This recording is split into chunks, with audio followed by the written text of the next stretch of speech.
नमस्कार। एक बहुत बड़ी खबर है जो पूरी दुनिया में हलचल मचा रही है। कई दशकों में पहली बार रूस एक नए परमाणु परीक्षण की तैयारी कर रहा है। तो आइए आज समझते हैं कि आखिर इसका मतलब क्या है और ये सब हो क्यों रहा है। देखिए, ये कोई आम मिसाइल टेस्ट नहीं है, बल्कि एक असली, एक रियल परमाणु बम का परीक्षण। और ये एक ऐसा कदम है ना जिसने दुनिया भर की सरकारों का ध्यान अपनी ओर खींच लिया है। तो सबसे बड़ा सवाल यही उठता है, आखिर ये सब अब हो क्यों रहा है? अचानक ऐसा क्या हो गया कि दुनिया फिर से उस परमाणु परीक्षण के खतरनाक दौर में वापस जा रही है? इस पूरी कहानी की शुरुआत असल में एक आरोप से हुई थी। हाँ, तो ये आरोप लगाया था संयुक्त राज्य अमेरिका ने, और इसी ने कह सकते हैं कि रूस की इस जवाबी कार्रवाई की नींव रखी। तो हुआ ये कि पूर्व राष्ट्रपति ट्रंप ने धमकी दी कि अमेरिका भी अपने परमाणु परीक्षण फिर से शुरू करेगा। और इसका कारण ये बताया गया कि रूस और चीन कथित तौर पर गुप्त परीक्षण कर रहे थे। अब इसके लिए कोई सार्वजनिक सबूत तो दिया नहीं गया, लेकिन इसी आरोप ने अमेरिका को एक तरह से अपना कार्यक्रम फिर से शुरू करने का एक आधार दे दिया, और बस इसी बात ने रूस को जवाब देने के लिए उकसा दिया। तो रूस ने इस पर रिएक्ट कैसे किया? यहां पर सबसे खास बात यह थी कि उनका जो रिएक्शन था वो छिपा हुआ नहीं था, बल्कि उसे जानबूझकर पब्लिक किया गया था, एक संदेश देने के लिए। आमतौर पर क्या होता है कि परमाणु हथियारों से जुड़े फैसले बिल्कुल टॉप सीक्रेट रखे जाते हैं। पहले परीक्षण होता है, उसके बाद दुनिया को पता चलता है। लेकिन इस मामले में व्लादिमीर पुतिन ने फैसला किया कि वो एक संदेश भेजेंगे, और वो भी सबके सामने।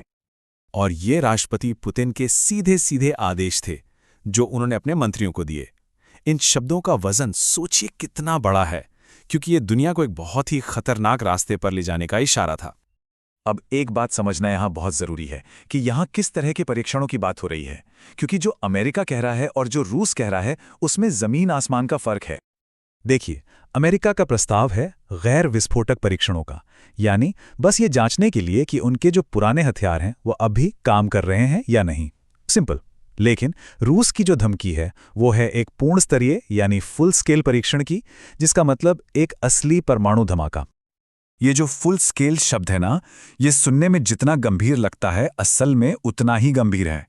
और इसका असली मतलब समझने के लिए हमें थोड़ा इतिहास में थोड़ा पीछे जाना पड़ेगा, उस समय में जब सोवियत संघ ऐसे परीक्षण किया करता था। साल था 1961। ये वही साल था जब सोवियत संघ ने टार बोम्बा का परीक्षण किया था, जो आज तक इतिहास में विस्फोट किया गया सबसे शक्तिशाली परमाणु हथियार है। सोवियत संघ ने अपना आखिरी परीक्षण किया था 1990 में, फिर 1991 में जब वो टूट गया। उसके बाद से आज के आधुनिक रूस ने एक भी, नॉट इवन वन, परमाणु परीक्षण नहीं किया है। इसीलिए पुतिन का यह आदेश एक ऐतिहासिक, एक अभूतपूर्व बदलाव का संकेत दे रहा है। तो जब दुनिया की दो सबसे बड़ी परमाणु शक्तियां इस रास्ते पर आगे बढ़ती हैं, तो जाहिर है इसका असर पूरी दुनिया पर पड़ता है, और इसके जो वैश्विक परिणाम हैं वो बहुत बहुत गंभीर हो सकते हैं। सोचकर देखिए, जैसे ही परीक्षण फिर से शुरू होते हैं, देशों का एक दूसरे पर से भरोसा खत्म हो जाता है। इससे एक नए हथियारों की दौड़ शुरू हो सकती है, और ये चीज़ दुनिया में अस्थिरता को बहुत ज़्यादा बढ़ा देगी। साफ है कि ये सिर्फ अमेरिका और रूस के बीच का मामला नहीं रह जाएगा। तो आखिर में सबसे अहम सवाल यही है कि क्या हम एक नए परमाणु युग में प्रवेश कर रहे हैं? ये जो घटनाएं हो रही हैं, ये दुनिया को एक ऐसे रास्ते पर धकेल रही हैं जिसे हमने सोचा था कि हम शायद हमेशा के लिए पीछे छोड़ आए हैं।